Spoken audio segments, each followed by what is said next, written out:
¿Qué tal, mis queridos hermanos? Muy buenos días. Dios les bendiga. Gracias por sintonizarnos. Creo que en este momento de bastante crisis en el mundo entero, tenemos la oportunidad de contactarnos, por supuesto, a través de estos medios. Y toda esta situación ha creado un gran pánico, ¿no?, en el mundo entero. Hay personas que están muy preocupadas. Mientras tanto, hay otras personas que han tomado esto casi a la ligera, al juego. Pero creo que nosotros debemos tener mucha conciencia y mucha responsabilidad. Y nosotros estamos aquí aprovechando el tiempo, dado que nuestra iglesia hoy no se reúne como la inmensa mayoría de las iglesias acá en los Estados Unidos. Y tenemos la oportunidad, por supuesto, de comunicarnos con ustedes. Así que sean bienvenidos a este culto online, como le estamos indicando, y lo que queremos hacer ahora es hacer una oración a favor de todos ustedes, de nuestras respectivas familias, y que se queden con nosotros porque vamos a compartir el mensaje de la palabra del Señor.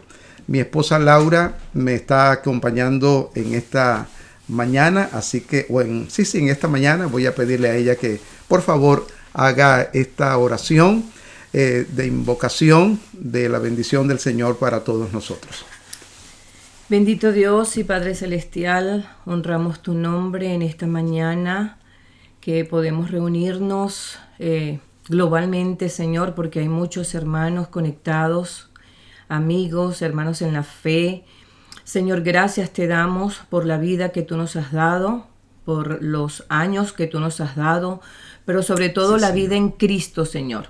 La vida nueva que tú nos has regalado. En esta mañana, cuando estamos unidos en espíritu y presencialmente aquí con esta transmisión, queremos honrarte primero, queremos darte el primer lugar a ti, Señor Dios soberano, Dios eterno, Dios de los tiempos, Dios de la vida de cada persona, Señor. Gracias, queremos honrarte y darte nuestras vidas antes que todo y decirte que tú eres nuestro Señor, que te necesitamos, que en estos tiempos donde hay tanta incertidumbre, tanto peligro, tanto miedo, Señor, de algunas personas, queremos depositar nuestra confianza en ti, Señor, que eres el Dios de la vida. Gracias. Señor, tú has determinado los tiempos de nuestra vida. Permite que nuestra salud mental, nuestra salud espiritual esté depositada en ti. Nuestra esperanza gloriosa de estar contigo en los cielos un día, Señor, sea aún más vívida en el tiempo de hoy. Amén, y que esta situación que estamos viviendo no nos saque, Señor, de nuestra esperanza, de nuestra solidez en ti, Señor. Amén, así Señor. Que te entregamos nuestras vidas, Señor, nuestra mente que sea llevada a cautiva al pensamiento de Cristo, Amén, Señor. Que nuestros temores humanamente podamos ponerlos delante de ti. Glorifícate, Señor, en todas las iglesias que están transmitiendo en este tiempo en vivo, Señor. Permite que mucha gente se conecte y pueda recibirte como Señor y Salvador. Amén, que te pueda depositar esa confianza, esa esperanza, esa paz que sobrepasa todo entendimiento, Señor. Esa paz sea guardada para nosotros, Amén, Señor, en Cristo Jesús. Así que glorifícate, Señor, en nuestras vidas. Amén, guarda, Señor, nuestra familia. Y Amén, sabemos que el tiempo lo tienes tú. Que seamos prudentes en lo que corresponde a nosotros, Señor. Amén, pero teniendo nuestra confianza en ti. Muchas gracias. Glorifícate con cada palabra dada en cada predicación de nuestros hermanos a nivel mundial. Amén, y permite que mucha gente que no te conoce, pueblo tuyo que está fuera de la iglesia local, de la iglesia universal, porque no te han aceptado, que sean traídos a ti, Señor, conducidos Amén, a ti, Jesucristo. Amén. Recibe la gloria, la honra y el honor. Somos tuyos, Señor, y confiamos en ti. Amén, muchas gracias. En Cristo Jesús. Amén. Amén. Bueno, gracias, Laura. Que Dios te bendiga. Mis amados, hemos estado compartiendo en la iglesia el libro de Filipenses y nos corresponde en esta oportunidad el capítulo 4. Así que vamos a hacer un recorrido, el capítulo 3, disculpe. Vamos a hacer un recorrido por este capítulo 3. Por cierto, el próximo domingo, de no restablecerse las actividades en nuestra iglesia, en nuestro ministerio, he invitado a mi amigo el pastor Serafín Contreras, que es parte de nuestra iglesia, a que comparta conmigo la exposición de la palabra del Señor en el capítulo 4 de Filipenses el próximo domingo. Así que si no se reanudan las actividades, entonces vamos a compartir el pastor Serafín Contreras y este servidor la palabra del Señor. Ustedes saben que hemos estado compartiendo desde hace unos 3 domingos atrás en el libro de Pablo a los Filipenses. Nuestra iglesia, la iglesia principal de Steel Creek de la Arrowwood, juntamente con nuestra iglesia aquí en Eastfield y Berwick, estamos todos conectados con este libro de Filipenses y hoy nos corresponde el capítulo 3. Así que me gustaría invitarlos a que tomen papel y lápiz, porque así pueden ustedes hacer las anotaciones correspondientes, ¿ok? Lo primero que quiero hacerles ver acá es que voy a desarrollar esta exposición tomando en cuenta unas 6 palabras que son verbos en modo imperativo, es decir, son órdenes.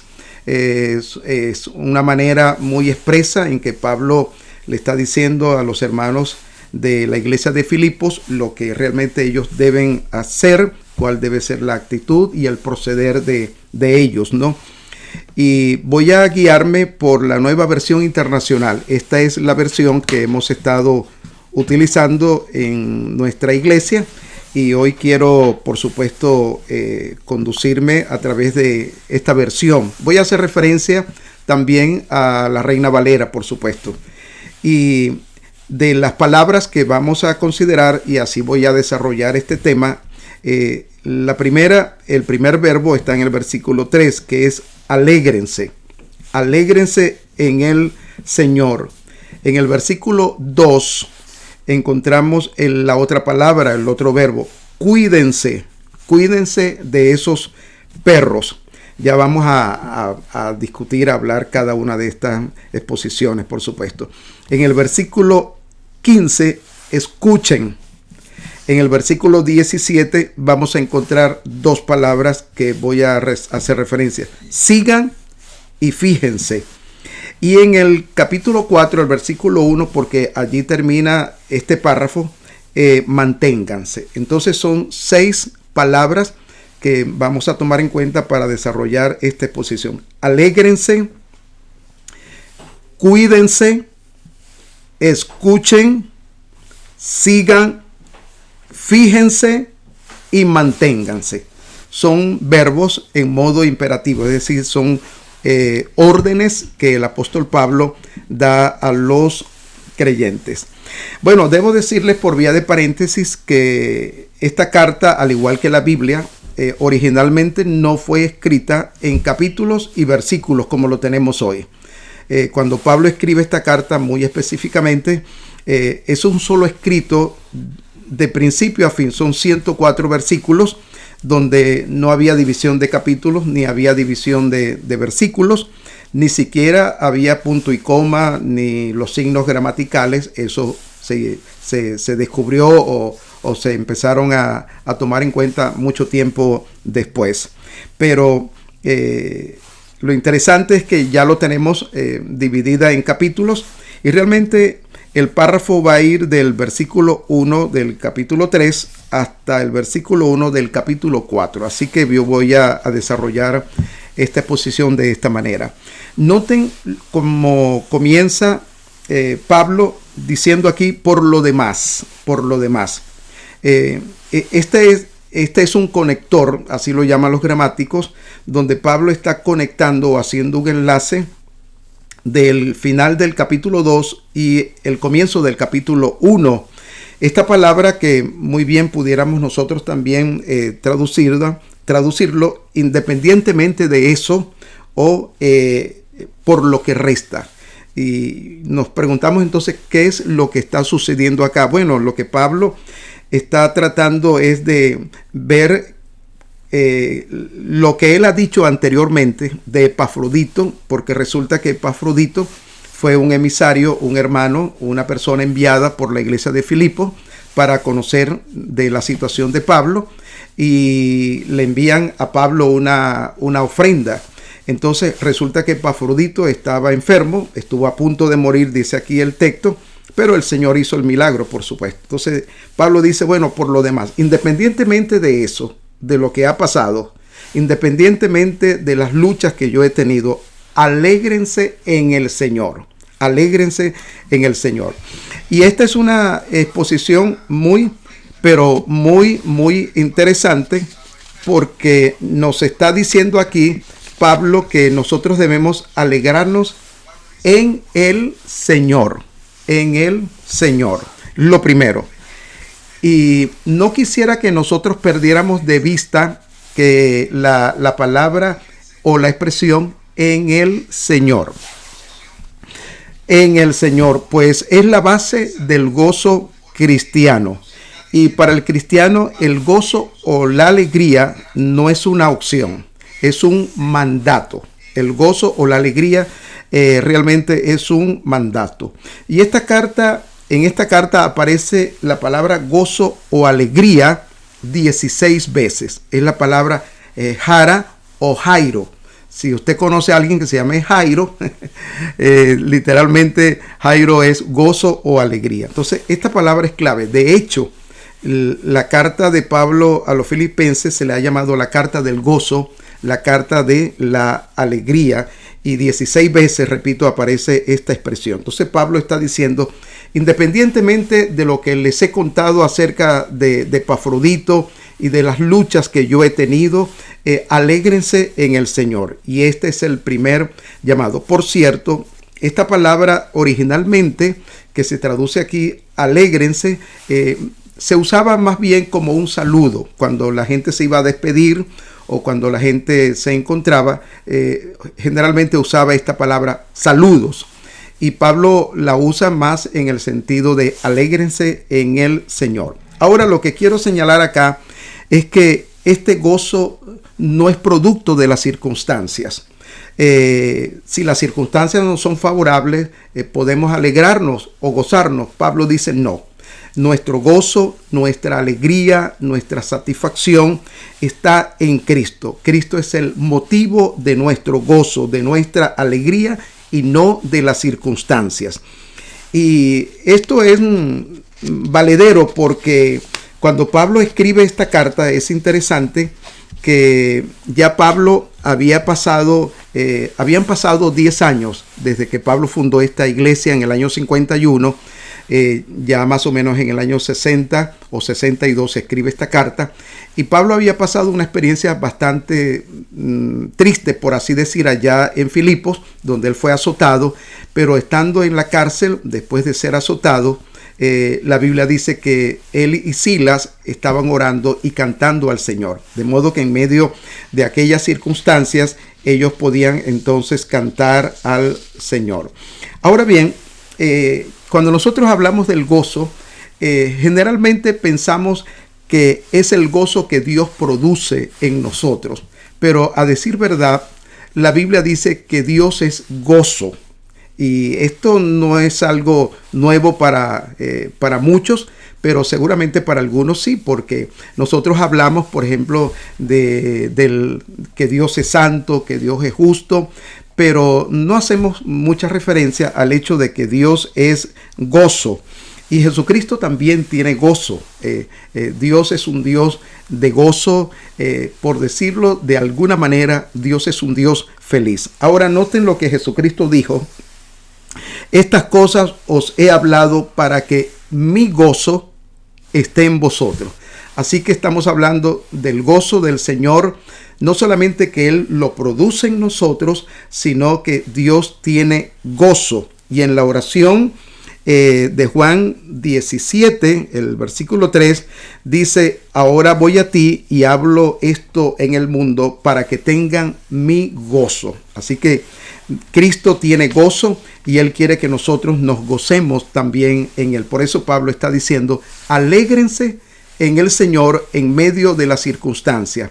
Las circunstancias no deberían a ustedes controlarlos ni producirles angustia, sino una satisfacción porque ustedes están en Cristo. Y también hay gozo en el cielo. Me llama mucho la atención cuando el Señor esté recompensando a sus servidores.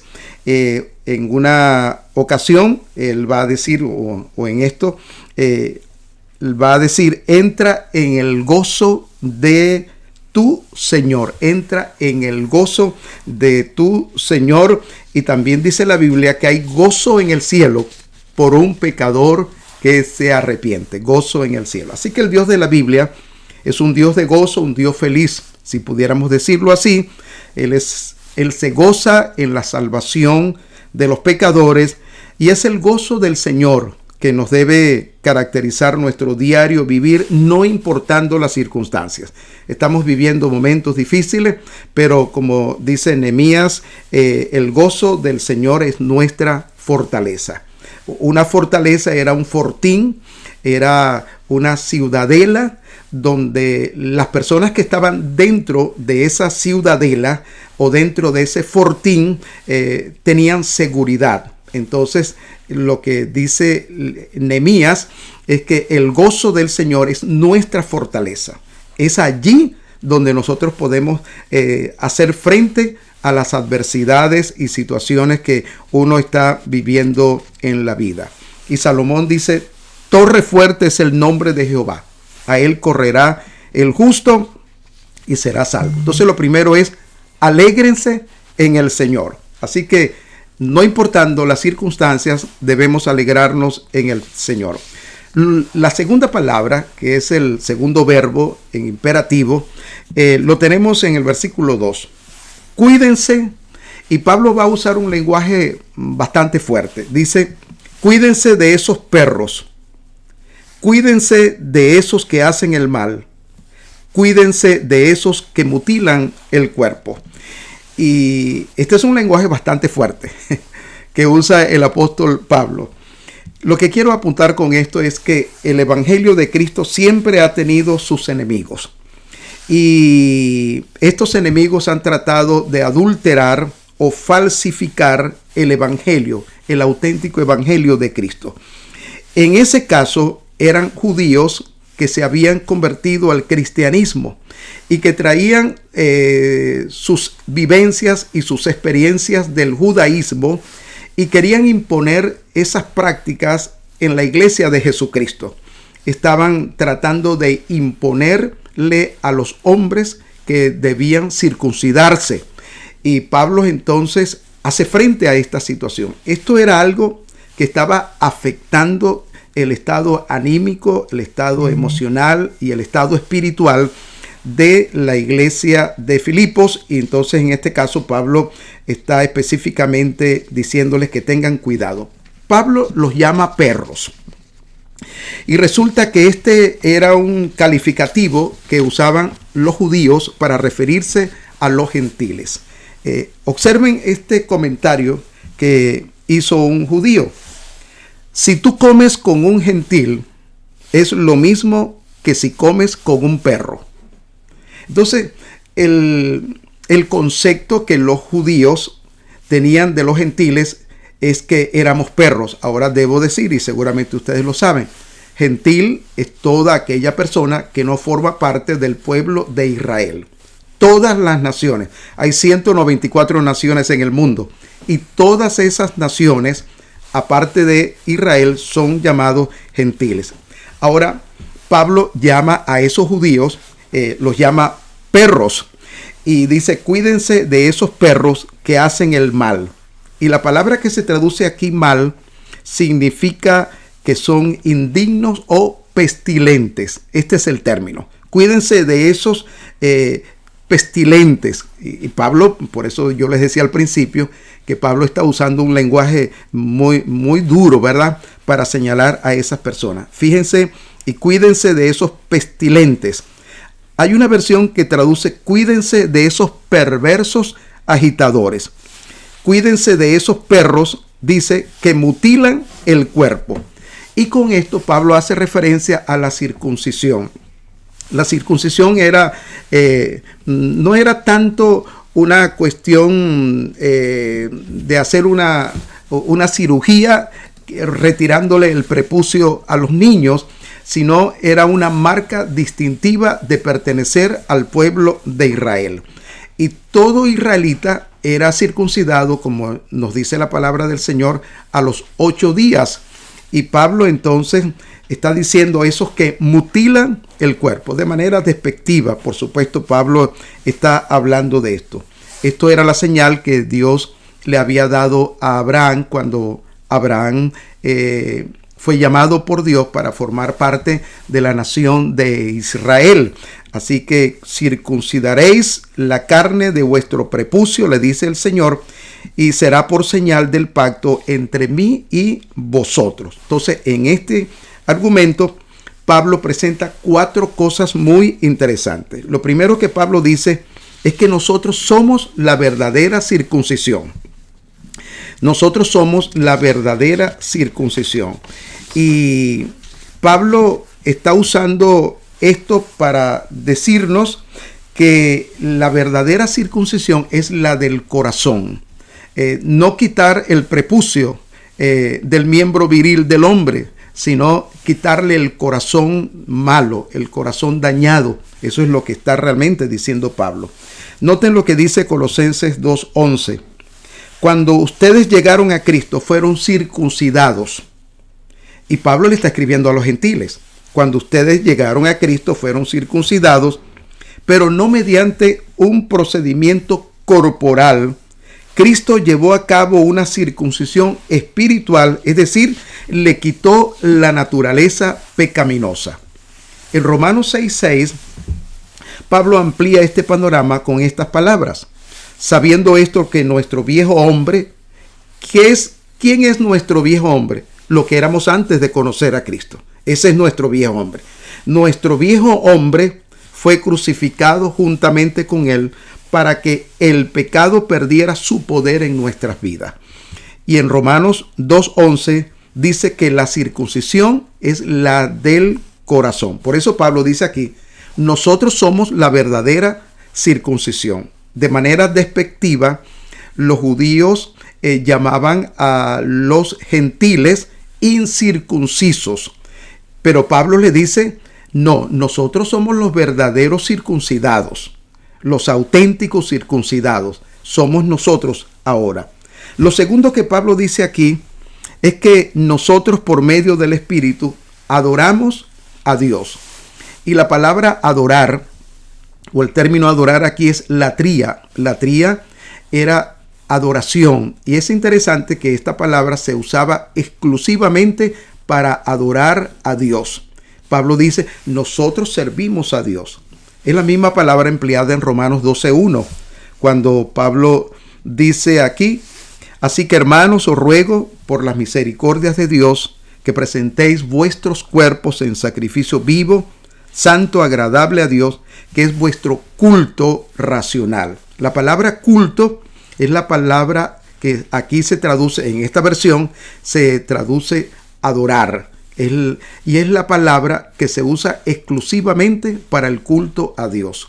Cuando Satanás tentó a Jesucristo en Mateo capítulo 4, el Señor le dice a Satanás, a tu Dios adorarás. Usa esta misma palabra. Entonces Pablo dice, los verdaderos circuncidados somos nosotros. Los que adoramos en el Espíritu realmente somos nosotros. Lo tercero que dice Pablo es que confiamos en lo que Jesús hizo por nosotros. Confiamos en lo que Jesús hizo por nosotros. Y esto me llama mucho la atención porque hay otra versión que dice, nosotros nos gloriamos en el Señor o ponemos nuestra confianza más bien en el Señor. Es la misma palabra, gloriarse o confiar. Nosotros confiamos en lo que Jesucristo ha hecho por nosotros. Así que inmediatamente Pablo pasa a presentar sus credenciales y logros humanos. A mí me parece que a partir del capítulo 4 hasta el capítulo 14 es un gran paréntesis que Pablo va a presentar. ¿Con qué propósito? Con el propósito de hablarles a ellos, a los filipenses y por ende a nosotros, de los logros que él había tenido humanamente hablando, de sus credenciales, porque Pablo dice aquí, si hay alguien que puede tener orgullo de su abolengo, de su ascendencia, soy yo. Si hay alguien que puede jactarse de sus logros personales, soy yo. Entonces Pablo va a presentar un gran paréntesis a partir del versículo 4 hasta el capítulo 14, que lo vamos a desarrollar inmediatamente. Pablo dice entonces, yo mismo tengo motivos para tal confianza.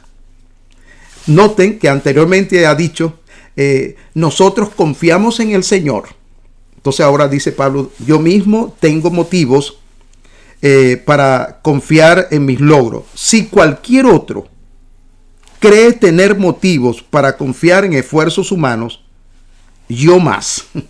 Y me llama mucho la atención la expresión yo más. Si alguien tiene motivos para confiar en sus logros, yo más. Entonces Pablo saca su currículo, por así decir, ¿ok?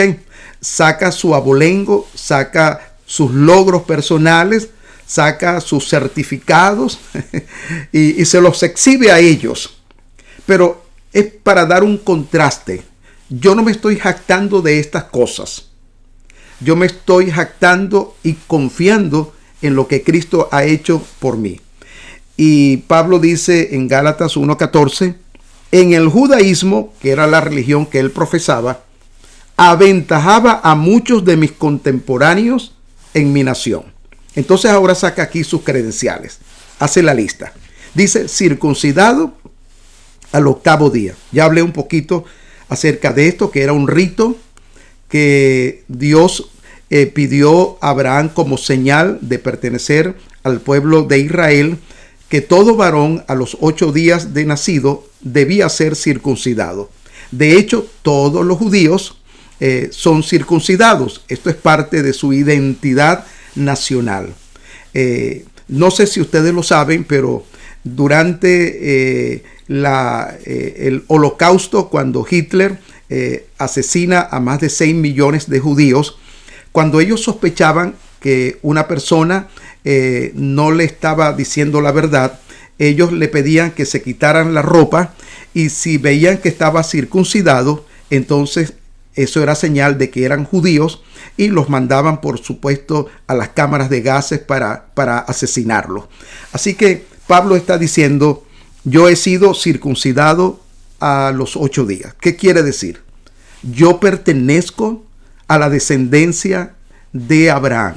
Yo formo parte del linaje de Abraham. Y Pablo está sacando eso en primera instancia. Luego dice, yo soy del linaje de Israel. Lo que está diciendo, yo vengo del árbol genealógico de Abraham, de Isaac y de Jacob, y yo formo parte de la familia de Israel. Por eso Pablo está diciendo, si hay alguien que tiene méritos para jactarse, soy yo. Yo pertenezco a esa línea. Yo pertenezco a esa nación.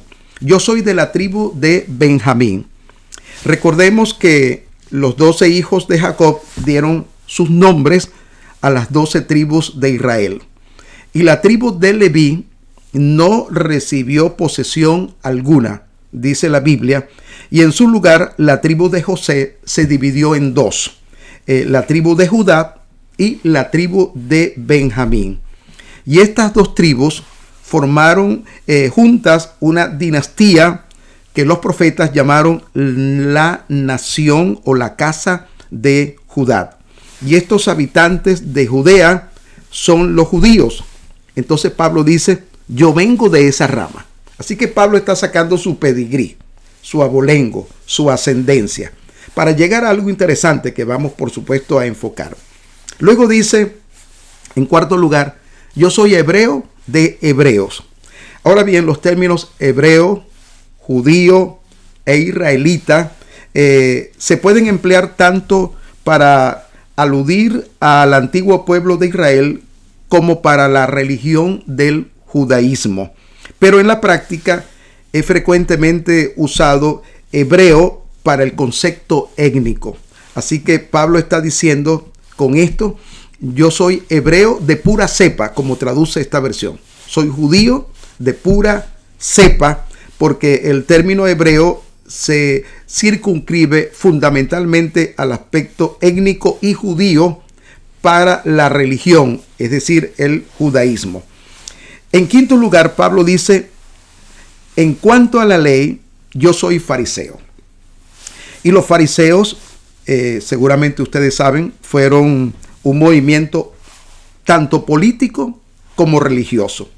Era el grupo de mayor influencia dentro del judaísmo y dentro del pueblo como tal. Y ellos se regían estrictamente por las leyes del Antiguo Testamento.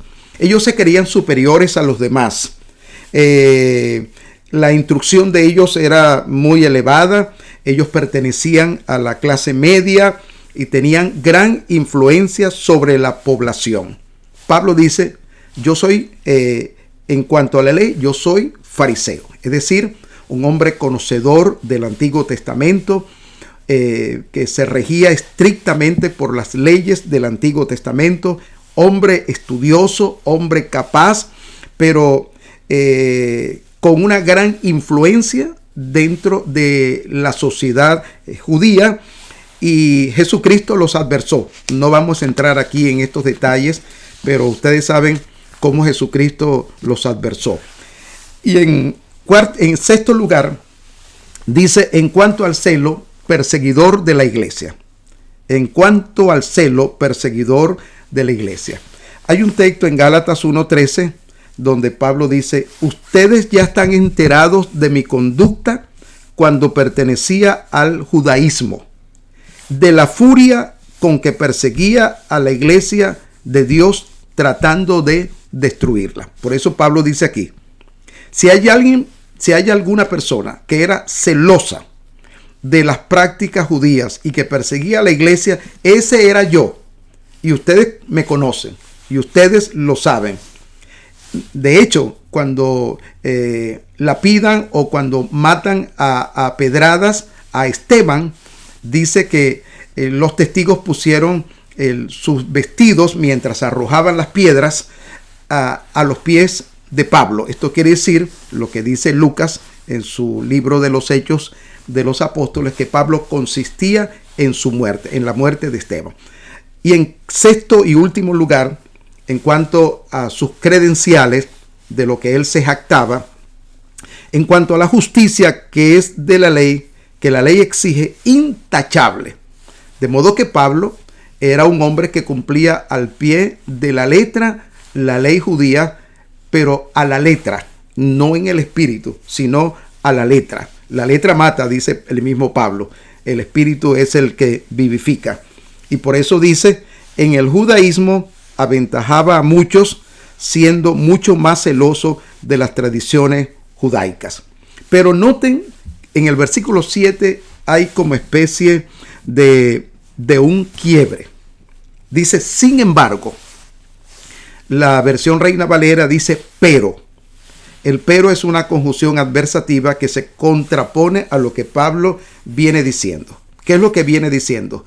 Bueno, si hay alguien que podía confiar en sus logros, ese era yo. Y sacó todo su pedigrí, todo su pasado, todas sus credenciales. Sin embargo, está contrastando ahora aquello. Sin embargo, todo aquello que acaba, por supuesto, de mencionar, que para mí era ganancia, y noten lo que dice Pablo, aquellas cosas para mí eran ganancia, ahora lo considero pérdida por causa de Cristo. Esta palabrita es muy interesante, ahora. Este ahora indica que la vida de Pablo se ha dividido en dos. Antes de conocer a Cristo, por supuesto, y ahora que lo conoce. Antes se jactaba de sus logros, de todas aquellas cosas que él había alcanzado.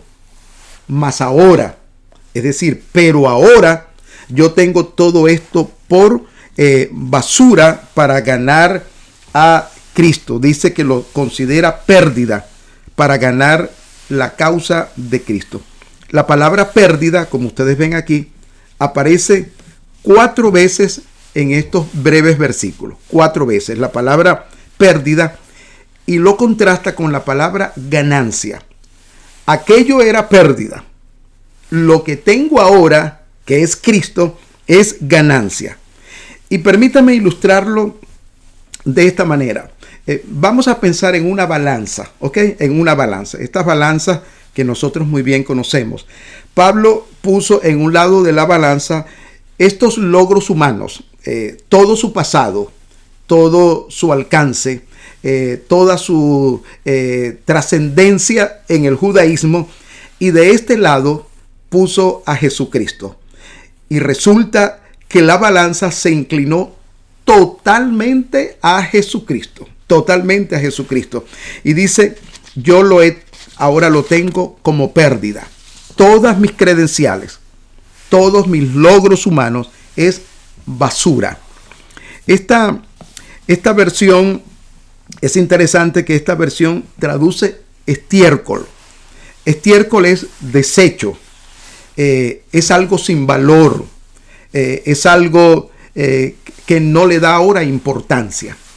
Y yo creo que aquí tenemos que abrir un paréntesis, porque yo creo que el conocimiento en sí, vamos a decir que tiene su valor, pero Pablo lo está contrastando es con Cristo. Es posible que nosotros hayamos logrado muchas cosas en la vida, hayamos estudiado, hayamos alcanzado muchos títulos, mucho reconocimiento, mucha fama, como mucha gente va tras esas cosas, pero si no tenemos a Cristo, esto no vale absolutamente de nada. Entonces Pablo dice, yo prefiero a Cristo. Es lo que está diciendo Pablo. Yo prefiero a Cristo.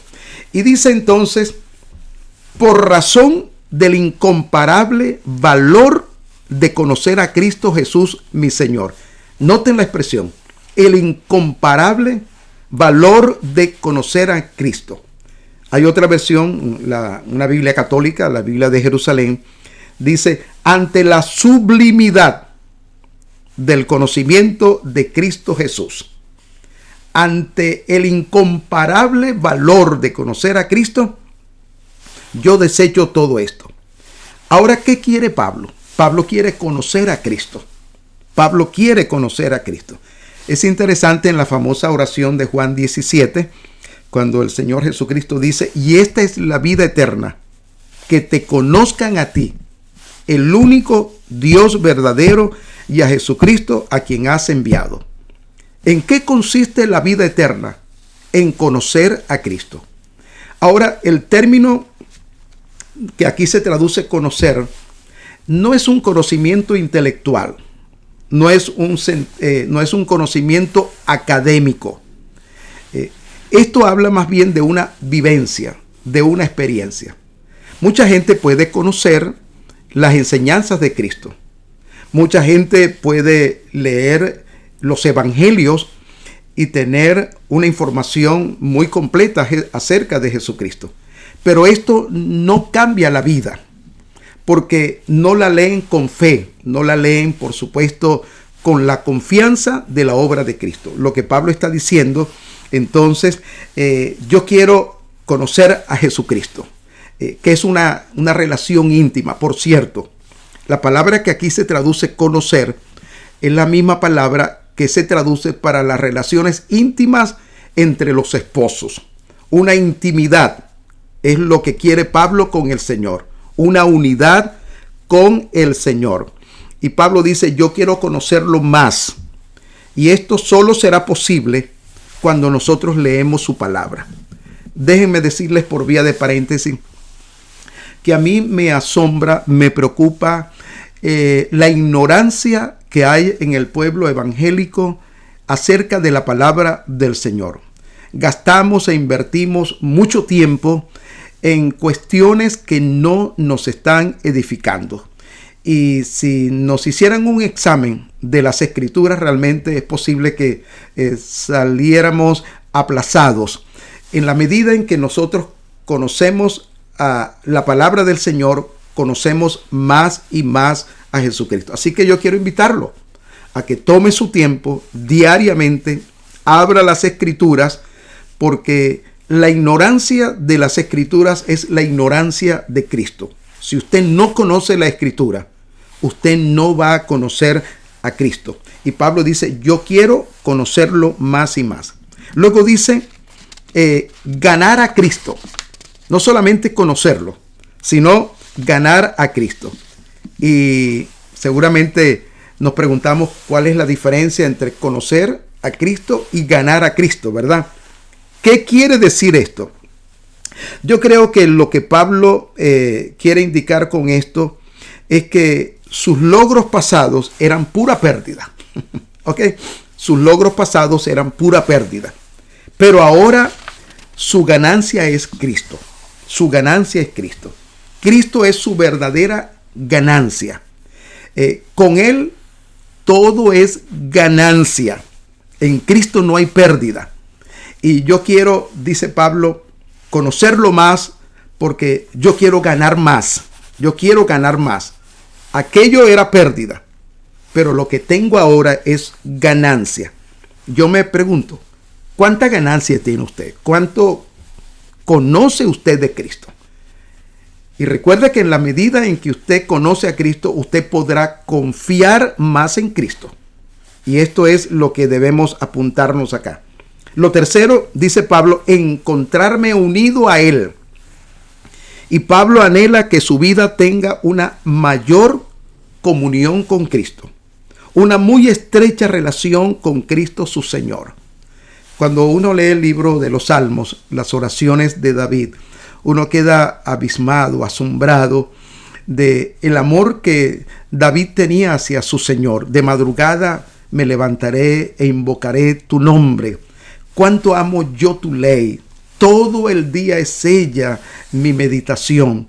De modo que David estaba enamorado del Señor. Quería encontrarse permanentemente con el Señor. Y este es un desafío para nosotros también, ¿verdad? Encontrarnos permanentemente con el Señor. En cuarto lugar dice, experimentar el poder que se manifestó en su resurrección. Él quiere conocer de una manera vivencial el poder de la resurrección de Cristo. Esto es, él quiere experimentar el mismo poder que levantó a Cristo de la muerte. Si me lo permiten, Pablo va por más. Pablo no quiere quedarse en la orilla del cristianismo. Pablo quiere profundizar. Pablo quiere ascender. Pablo quiere que Dios lo lleve a un nuevo nivel espiritual. Y esto es algo que nosotros debemos buscar permanentemente. No quedarnos estancados, como muchos de nosotros lamentablemente estamos estancados, sino ir por más, crecer, abundar en el Señor. En quinto lugar dice, participar en sus sufrimientos. Y el conocer a Jesús también significa sufrir por Cristo. Y podemos decir que el padecimiento es parte de nuestra herencia como hijos de Dios. Y vaya que Pablo experimentó el sufrimiento por causa de Cristo. Dice que en 3 ocasiones él fue azotado con varas. Él fue llevado en varias ocasiones a la cárcel. Y nosotros, Pablo está diciendo, vamos a participar con él en los sufrimientos, para completar los sufrimientos de Cristo. Bueno, y nos preguntamos, ¿es que acaso Cristo no completó los sufrimientos cuando Él murió? Bueno, yo creo que los sufrimientos de Cristo se van extendiendo en su iglesia y uno ha visto cómo ha sufrido la iglesia de Jesucristo a lo largo de todos estos años y de todos estos siglos. la Iglesia de Cristo. Recientemente en Nigeria, por ejemplo, hemos visto una matanza literalmente hacia cristianos, especialmente en Nigeria, que es un país africano, y en otros países de África ha pasado esto. Pero esto ha sido la historia de las persecuciones de la Iglesia de Cristo, del sufrimiento. Y Pablo finaliza esta parte diciendo: llegar a ser semejante a él en su muerte. Llegando a ser semejante a él en su muerte. ¿Qué significa esto? Bueno, la muerte de Pablo fue también una muerte agónica. En el año 180 de nuestra era se descubrió un manuscrito donde se dice o se da por primera vez la información de cómo murió Pablo, y ha sido parte de la tradición, ¿no? Dice que fue asesinado, ejecutado por Nerón, y fue decapitado. Esto es, y esto ha sido la tradición, y de modo que esto es lo único que se sabe de Pablo. Es un escrito de un libro apócrifo llamado Los Hechos de Pablo. No vamos a darle tanta importancia, pero lo que quiero señalar aquí es que Pablo también muere por causa de Cristo, siendo semejante a él en su muerte. Bueno, Pablo está contrastando, repito, su vida antigua, sus logros personales, con el descubrimiento que ahora ha hecho en Cristo. Y dice que los pone en una balanza y el conocimiento de Cristo es superior. Entonces yo tengo todo eso por basura. Yo quiero ganar a Cristo. Y Pablo se ha enfocado en Cristo. Pablo ha puesto su empeño y su corazón ahora en Cristo. Y este es un llamado también a nosotros. Que nosotros de igual manera podamos enfocarnos en la vida de Cristo. Ahora noten los versículos 12 al 14. Aquí Pablo va a cerrar el gran paréntesis con una confesión personal. Recuerdan que yo les dije que desde el versículo 4 hasta el capítulo 14, Pablo hace un gran paréntesis, porque primero le está diciendo: alégrense, cuídense de esos malos obreros. Entonces presenta un gran paréntesis y pone su ejemplo, porque ya lo vamos a ver un poquito más aquí adelante. Y en los versículos 12 al 14, entonces Pablo cierra el paréntesis haciendo una confesión personal. No es que ya lo haya conseguido todo o que ya sea perfecto. ¿Qué le falta a Pablo? ¿Qué le falta a Pablo? Dice Pablo, bueno, no es que ya lo haya alcanzado todo. Entonces nos preguntamos, ¿qué está buscando Pablo? ¿Qué le falta a Pablo? Bueno, yo creo lo que le falta lo ha dicho en los versículos 10 y 11. ¿Qué dicen los versículos 10 y 11? Conocer a Cristo, experimentar el poder que se manifestó en su resurrección, participar en sus sufrimientos y llegar a ser semejante a él en su muerte. Pero pastor, usted me ha dicho que ya Pablo ha transitado por todo esto.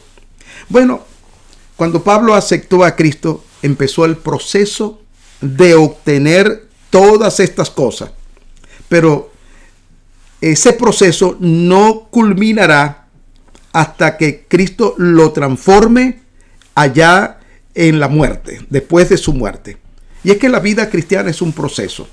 Nosotros llegamos a Cristo, como solemos decir, cargado de una gran maleta con tantos problemas y con tantas luchas. Y empezamos a transitar la vida cristiana. Y en el camino nos vamos desembarazando de muchas cosas. Vamos renunciando a muchas cosas. Porque en la medida en que conocemos a Cristo, caemos en cuenta que muchas de esas prácticas que estábamos haciendo no son cristianas. Entonces las vamos desechando, las vamos dejando. Y este es un proceso. No es fácil. No es fácil, pero lo que Pablo está diciendo, bueno, este es un proceso que comenzó cuando yo conocí a Cristo. El Espíritu Santo viene en un proceso de santificar mi vida. Y en la medida en que yo voy conociendo la vida, la Biblia, yo voy santificando mi vida y yo voy desembarazándome de todas estas cosas. Ahora dice Pablo, sin embargo sigo adelante, esperando alcanzar aquello para lo cual Cristo Jesús me alcanzó. Yo sigo adelante, dice Pablo. Yo no lo he logrado, pero yo voy adelante. Yo sigo adelante para alcanzar aquello para lo cual Cristo Jesús me alcanzó a mí. La palabra que aquí se traduce sigo adelante o prosigo es el término griego dioico, que indica que él sigue adelante con energía y con determinación hasta llegar a su meta, que él no se va a distraer, que él no se va a desenfocar, que él va a invertir su vida, su tiempo, su energía, su valor en conocer a Cristo, y va en esa marcha, en esa dirección. Y qué bueno es cuando nosotros también estamos enfocados en la vida. En esta sociedad en la que nosotros vivimos, tan fácilmente nosotros podemos distraernos, ¿verdad? Desenfocarnos. Hay tantas maneras de distraernos en las bagatelas de la vida. Y Pablo dice, no, yo estoy enfocado. Yo voy adelante. Que nada ni nadie estorbe mi camino. Y Pablo dice, ¿cuál es la meta? Bueno, Pablo dice en Efesios, llegar a la estatura de Cristo. Esa es la meta. ¿Vamos a llegar aquí en la tierra a la estatura de Cristo? Claro que no. Yo creo que lo que Pablo persigue es lo que dice en Efesios, que ya lo he mencionado. Llegar a la estatura de Cristo. Y vuelvo y repito, en esta tierra no llegaremos a la estatura de Cristo, pero esa es nuestra meta. Hacia allí vamos. Y yo le pregunto a usted, ¿usted está claro en su meta? ¿Usted sabe que la meta suya es la estatura de Cristo? ¿Cuánto se está esforzando usted en alcanzar esa meta? ¿Cuánto tiempo invierte usted en el estudio de la palabra de Dios? ¿Cuánto tiempo invierte usted en la oración? ¿Cuánto tiempo invierte usted en estas cosas? Es una manera, por supuesto, o es la manera de crecer. ¿Está usted distraído en asuntos que le roban la presencia de Cristo?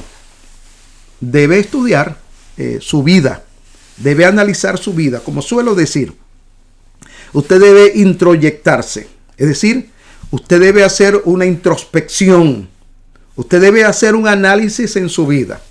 Como dijo el filósofo Sócrates, la persona que no se autoexamina, que no hace una autoevaluación, está perdiendo la vida. Así que es bueno usted pararse en el camino, como dice la palabra de Dios, y examine su vida, volteese el ojo, mire hacia adentro, cómo va su crecimiento, cómo va su avance cristiano. Y lamentablemente hay muchos cristianos que se han quedado en el camino. Han pasado 1 año, 5 años, 10 años, 15 años, y perdónenme la expresión, pero son los mismos cristianos mediocres de toda la vida. No reflejan la vida de Cristo, no expresan la vida de Cristo, porque no están siendo renovados. Pablo nos está desafiando. Sigan adelante. Dice así: sigo avanzando hacia la meta, pero olvido lo que queda atrás.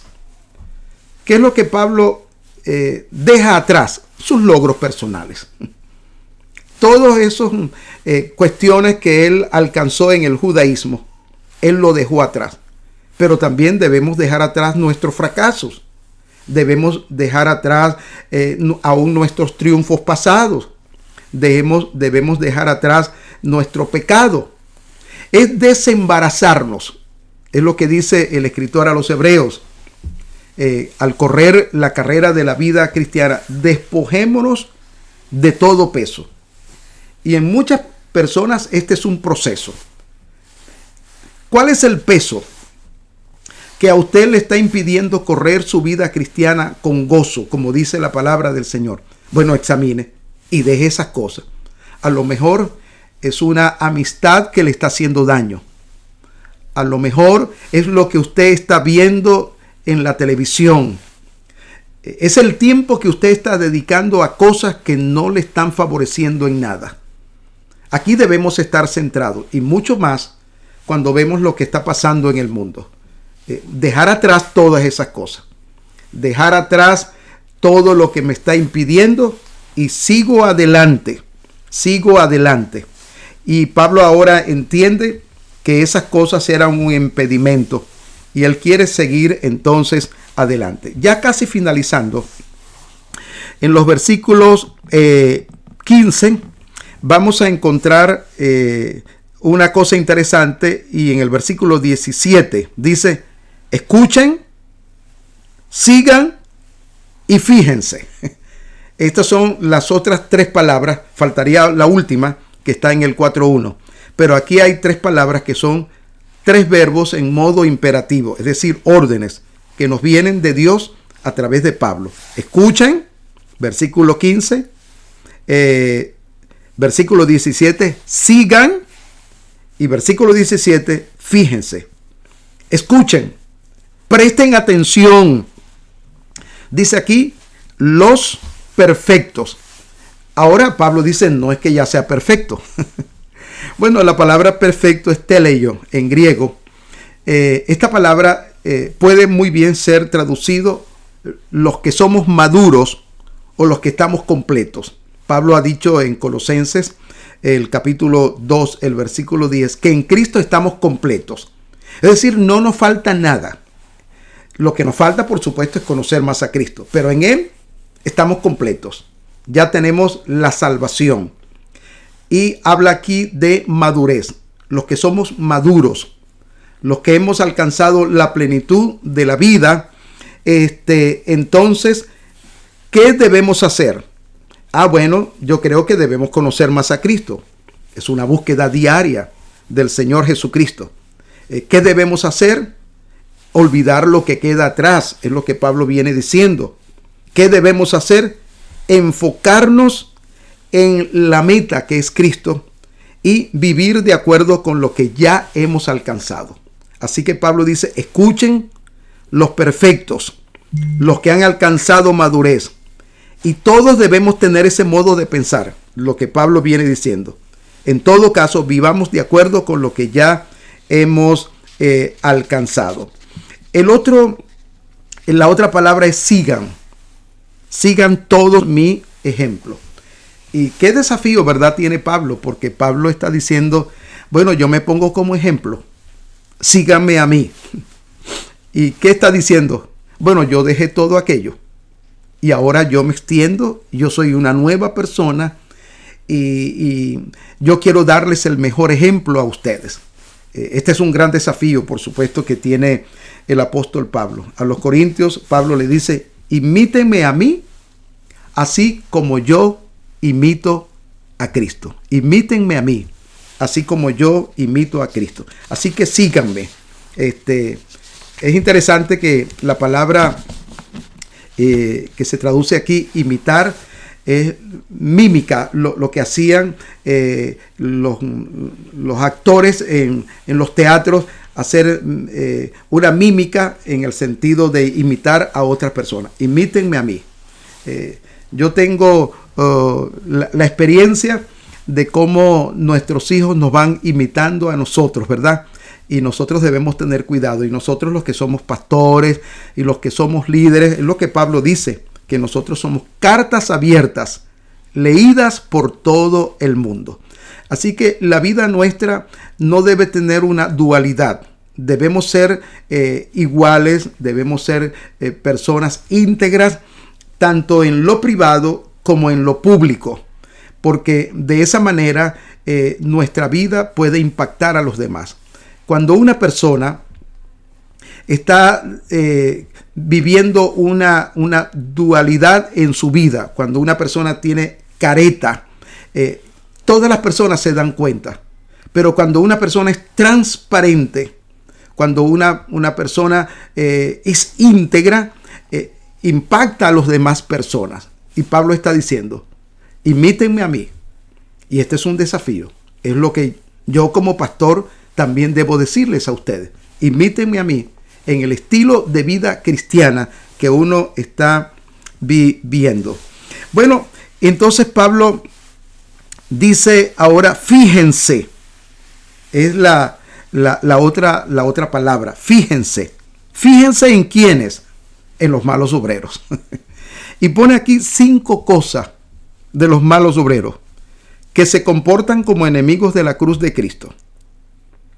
Dice que el destino de ellos es la destrucción, que adoran al Dios de sus propios deseos, que se enorgullecen de lo que es su vergüenza, y en quinto lugar, que solo piensan en lo terrenal. Así que Pablo está diciendo, fíjense en esa gente. ¿En quiénes eran? Los judaizantes, los malos obreros, los obreros que quieren dañarlos a ustedes. Fíjense. Y aquí dice, ellos son enemigos de la cruz de Cristo. Con su vida están siendo enemigos de Cristo.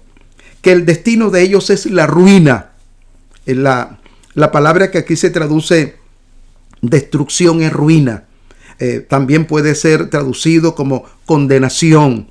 En tercer lugar, que adoran al Dios de sus propios deseos. La versión Reina Valera traduce de su propio vientre, es decir, de sus deseos, de los deseos internos que ellos tienen, que se enorgullecen de lo que es su vergüenza, es decir, su desgracia, y que solo piensan en lo terrenal. Pablo los desnuda.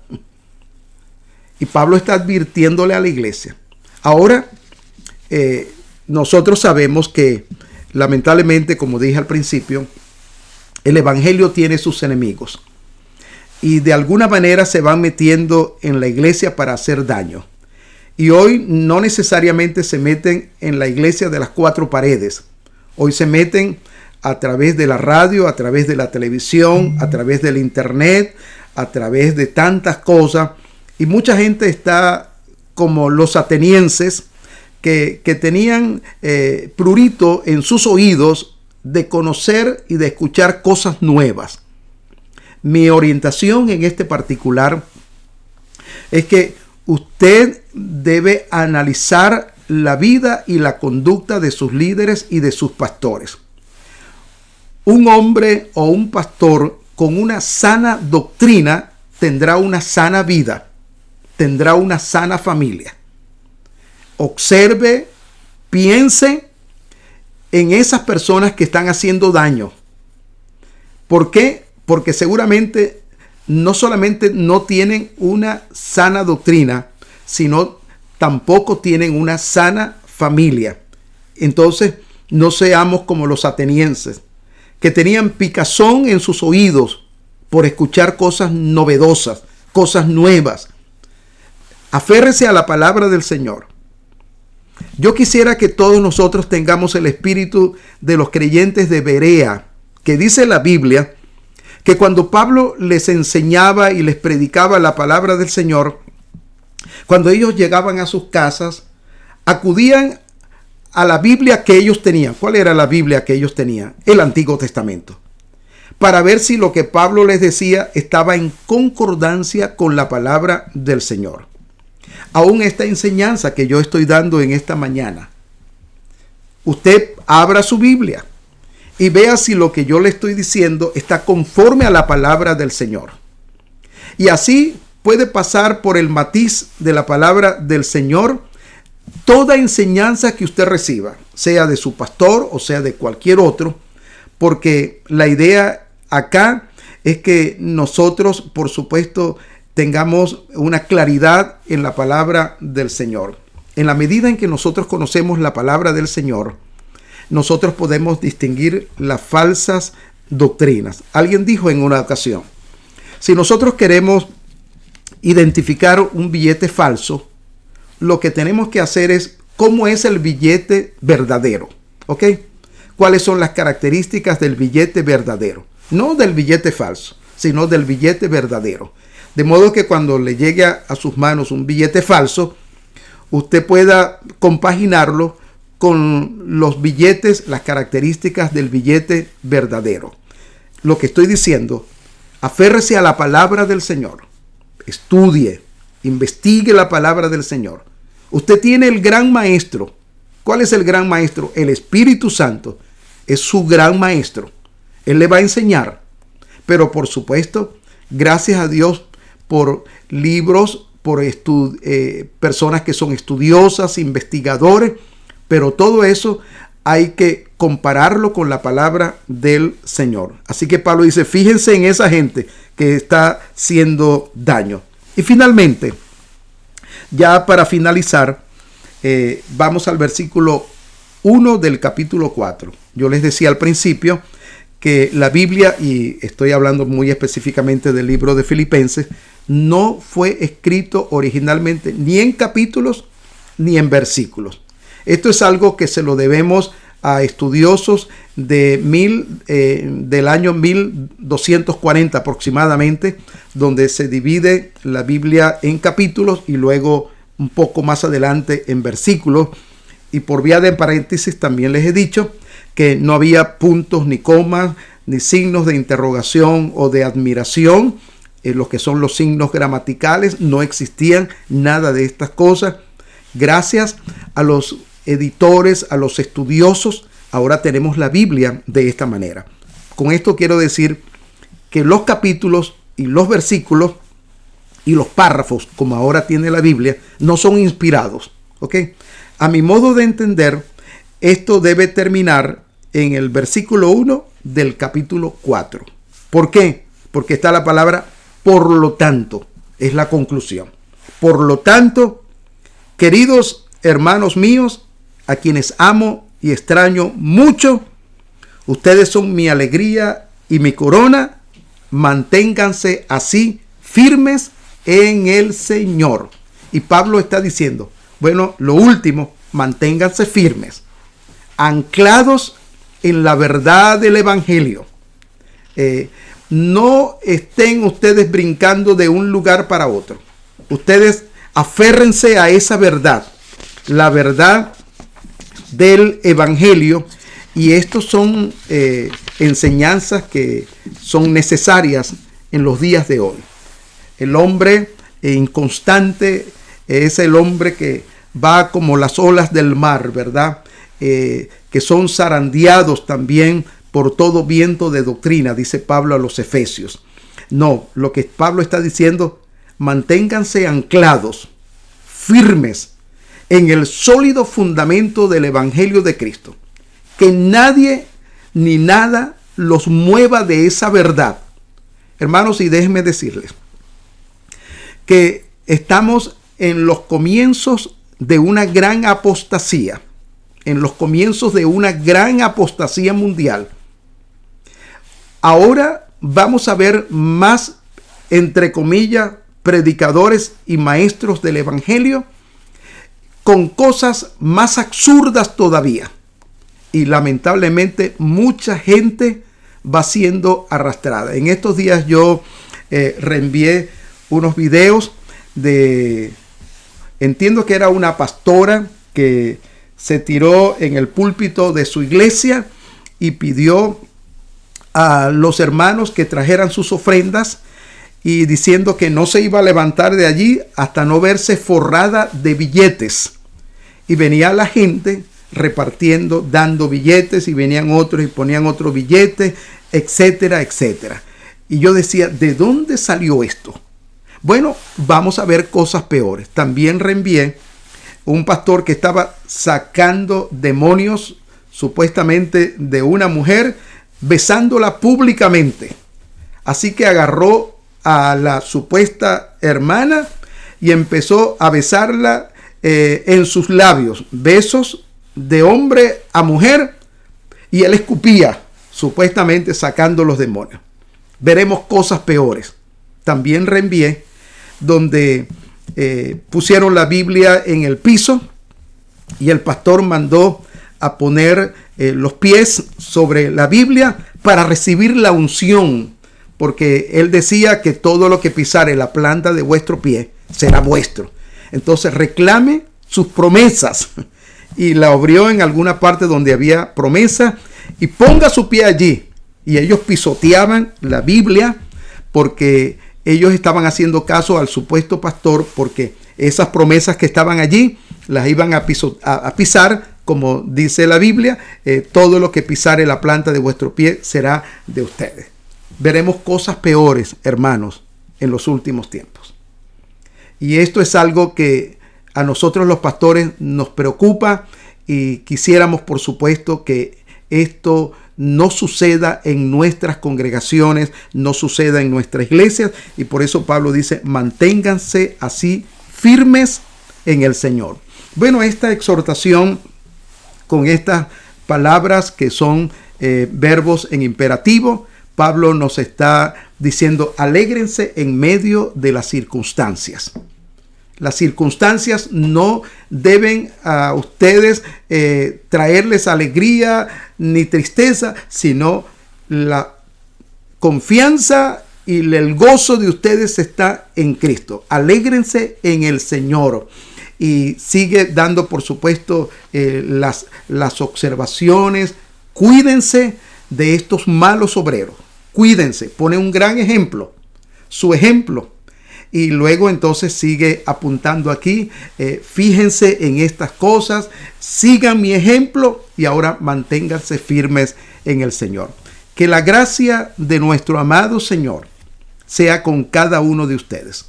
Les habla su pastor Ender y me estoy consagrando más y más a la causa de Cristo. Mi vida la he consagrado al Señor por entero. Y yo quiero que mis últimos años los pueda usar para llevar a mucha gente a los pies de Cristo y a la formación espiritual. Así que quiero orar por ustedes ahora para despedirme e invitarles para el próximo domingo. Si hay la oportunidad de reunirnos en nuestra congregación, lo vamos a hacer. Si no es viable, si no es factible, nos veremos el próximo domingo por este mismo medio, juntamente con el pastor Serafín Contreras, quien compartirá con nosotros o conmigo la exposición de la palabra del Señor en el capítulo 4. Saludos a todos, Dios les bendiga y permítame orar por ustedes. Padre amado, te doy muchas gracias por tu hermosa palabra, Señor. Es una palabra viva, es una palabra eficaz, es una palabra que has dejado para nuestra edificación y para nuestra formación. Ayúdanos, Señor, a no desenfocarnos. Ayúdanos, Señor, que esta palabra, cual faro, pueda alumbrar nuestro camino, nuestras decisiones, y que hoy por hoy, Señor, podamos consagrar nuestras vidas a ti. Yo bendigo a cada uno de mis amados hermanos que son parte de nuestra congregación y de otros que se han conectado con nosotros, para que tu gracia también les acompañe, les fortalezca y les ayude, y que tú nos guardes, Señor, en medio de la hora mala que se avecina sobre este mundo, Señor, que podamos ser guardados y protegidos por ti. Oramos en el nombre del Señor Jesucristo. Amén y amén. Bueno, hasta la próxima oportunidad. El miércoles no nos vamos a reunir en nuestro estudio bíblico, así que sigan aprovechando, leyendo el libro del Apocalipsis, capítulo 13, 12 y 13. Nos veremos en la próxima. Que Dios les bendiga. Chao.